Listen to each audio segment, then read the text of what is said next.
Pinagpalang araw mga kamatang pera, ang araw na to ay isa na namang pagkakataon para yumaman.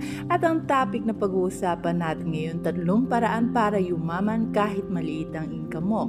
Ang unang bagay na kailangan i-apply mo sa buhay mo ay ang mag-budget ng tama. Kailangan mong i-track ang expenses mo at kailangan mong i-prioritize ang necessities.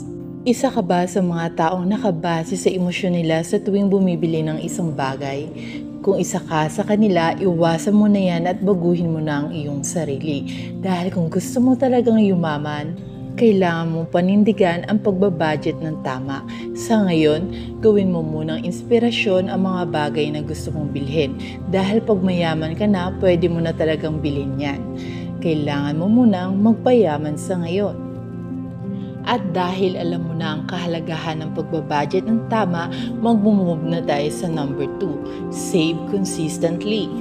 Alam mo ba na kahit maliit ang income mo, makakapag-ipon ka pa rin kung gugustuhin mo? Gawin mong habit ang pag-iipon, magsimula sa maliit na halaga dahil alam mo ba na ang pag-iipon ay makakatulong din para mag-improve ang disiplina mo sa sarili mo dahil ang mga mayayaman na tao malaki talaga ang disiplina nila pagdating sa pera. And by the way, kapag naipon mo na yung amount na gusto mo, pwede mong gamitin yung perang naipon mo para gawing investment. At bago mo pasukin ang pag-i-invest, kailangan mo muna i-apply sa buhay mo yung number 3. Educate yourself. Embrace a mindset of continuous learning. I-apply mo yung mga strategy ng mga successful na tao sa buhay mo. Huwag kang manatili sa mga bagay na alam mo kung ayaw mo manatili mahirap.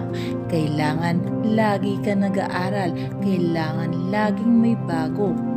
At yan ang 3 basic na paraan para yumaman kahit maliit ang income.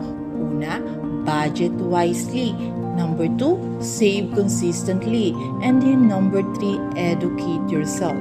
Huwag mong kalimutan mag-like and subscribe kung gusto mong tuloy-tuloy ang progress mo sa pagyaman. Hanggang dito na lang ang video natin for today and see you to the next video.